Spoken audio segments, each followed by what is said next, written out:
இன்றைக்கி குரூப் 2 ப்ரிப்ரேஷனில் டே 2 சக்ஸஸ்ஃபுல்லி டே 1 கம்ப்ளீட் பண்ணியாச்சு. நினச்சதை படித்து முடிச்சிட்டேன். ஸோ டே 1ல் நீங்கள் என்ன படிச்சிங்கிறத மறக்காமல் கமெண்ட் பண்ணுங்கள். Hello friends, welcome to Magi tips. நான் உங்கள் மகி.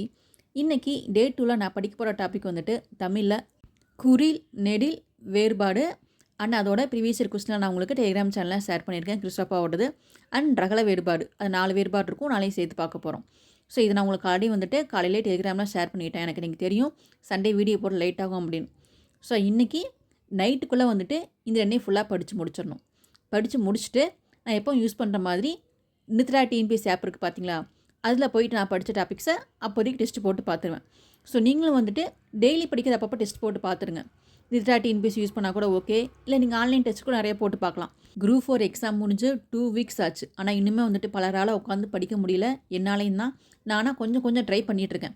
இப்படியே விட்டேன் அப்படின்னா நமக்கு புக்கு தொடவே மனசு வராமல் போயிடும். அதனால் நான் வந்து டெய்லி ஒரு 20 பேஜ் 40 பேஜ் இந்த மாதிரி படிச்சுட்ருக்கேன். ஸோ நீங்களும் வந்துட்டு டோட்டலாக படிக்கிறத அவாய்ட் பண்ணாமல் கொஞ்சமாக படிக்க ஸ்டார்ட் பண்ணுங்கள். ஏன்னா இப்போ நம்ம கையில் 2 மாதம் முழுசாக இருக்குது. நீங்கள் ரெக்கவர் ஆகிட்டு படிக்க ஸ்டார்ட் பண்ணுறப்போ உங்கள் கையில் டைம் ரொம்ப கம்மியாக இருக்கும். நீங்கள் ரொம்ப ஸ்பீடாக படிக்க வேண்டியதாக இருக்கும். ஸோ நீங்கள் இப்போதே படிக்க ஸ்டார்ட் பண்ணிட்டீங்க அப்படின்னா உங்களுக்கு கொஞ்சம் டைம் இருக்கும். ஸோ கொஞ்சம் நீங்கள் ஸ்லோவாக போய்க்கலாம். ஸோ நான் அதான் இப்போ ஃபாலோ பண்ணிகிட்ருக்கேன். எனக்கு ரொம்ப டைம் இருக்குது. ஸோ நான் இப்போ ஸ்லோவாக போயிட்டுருக்கேன். நான் வந்து இந்த 1 வீக் மட்டும் கொஞ்சம் ரொம்ப ஸ்லோவாக போகிற மாதிரி இருக்கும். அதுக்கப்புறம் பார்த்தீங்க அப்படின்னா ஜிஎஸ் சேர்த்து நான் பார்க்குற மாதிரி பிளான் வச்சுருக்கேன்.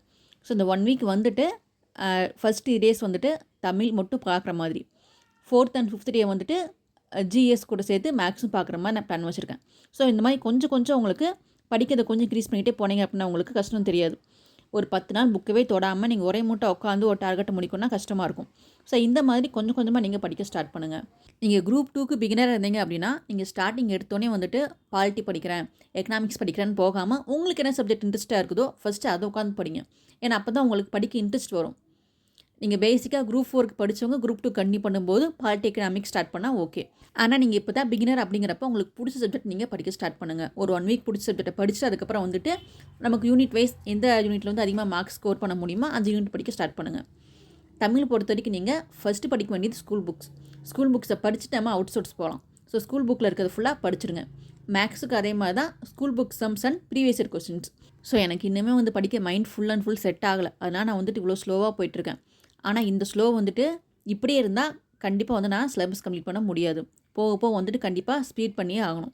ஸோ இன்றைக்கி நான் படிக்க போகிறது தான். ஸோ நாளைக்கு என்ன படிக்கிறேங்கிறத நாளைக்கு வீடியோவில் ஷேர் பண்ணுறேன் ஃப்ரெண்ட்ஸ். தேங்க்ஸ் ஃபார் வாட்சிங்.